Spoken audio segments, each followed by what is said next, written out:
Hello बच्चों, let's understand this problem. The question says a deuteron of kinetic energy 50 kilo electron volt is describing a circular orbit of radius 0.5 meter in a plane perpendicular to the magnetic field B vector. The kinetic energy of proton that describes a circular orbit of 0.5 meter in the same plane with the same B vector is. तो generally हमें यहाँ पर क्या निकालना है, देखो charge different हो गए, ड्यूट्रॉन और प्रोटॉन दोनों के लिए अगर बात करें तो यहाँ पर देखिए चार्ज की बात करेंगे और मास की बात करेंगे। ठीक है, क्लियर सी बात है, यहाँ पर फंडे बिल्कुल क्लियर होने चाहिए हमारे। तो देखिए सबसे पहली चीज हम लोग यहाँ पर देखें तो देखिए इस जगह पर रेडियस जो हम लिखते हैं वो होता है हमारे पास में M V upon Q B.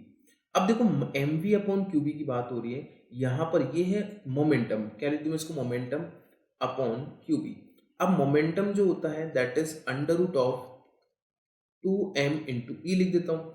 अब एनर्जी में लिख सकता हूँ P which is under root of 2m। Energy में लिखता हूँ, अगर मान लीजिए किसी भी एक इलेक्ट्रॉन वोल्ट वाले एनर्जी वाले से हम लोग यहाँ पर बोल दें ये काइनेटिक एनर्जी होगी, क्या होगी मेरे पास, काइनेटिक एनर्जी होगी ना। ठीक है, तो हम यहाँ पर लिख सकते हैं Q इंटू भी लिख सकते हैं, बट जनरली मुझे यहाँ पर जो इस क्वेश्चन में बोला गया है वो सिर्फ एनर्जी की बात की है। किसकी बात की यहाँ पर, एनर्जी की है ना। ठीक है, तो यहाँ पर दोनों फॉर्मूले जो हैं वो हम लोग यूज लेते हैं। ठीक है, बट इस क्वेश्चन में हम लोग सिर्फ ये वाला फॉर्मूला यूज लेंगे जिसमें अंडर रूट ऑफ 2me है हमारे पास में ना।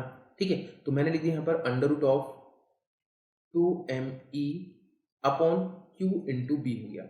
अब आप देखो ध्यान से, अगर हम लोग प्रोटॉन की बात करते हैं, प्रोटॉन क्या होता है, दैट इज 1h1। ठीक है, और ड्यूट्रॉन जो होता है दैट इज 1h2 होता है। इसका मतलब अगर देखें इसका चार्ज दोनों का क्या है, सेम है, मतलब चार्ज का कोई इफेक्ट नहीं होगा। हमें सिर्फ मास की बात करनी है, किसकी बात करनी है, मास की बात करनी है ना।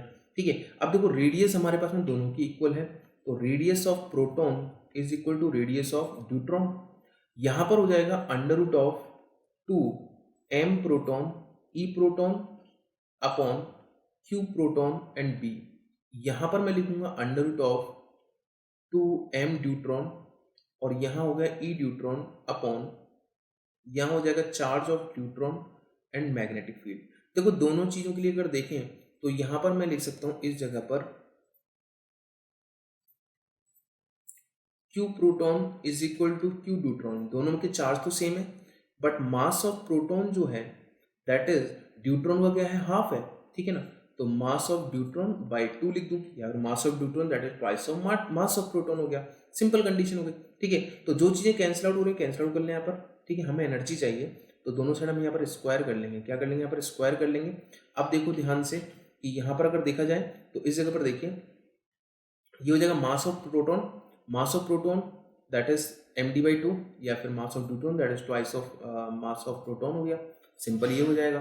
ठीक है, तो यहाँ पर अगर पुट करें हम लोग तो इस जगह से ये हो जाएगा mass of proton into energy of proton is equal to mass of deuteron में लिख सकते हो twice of mass of proton into energy of deuteron.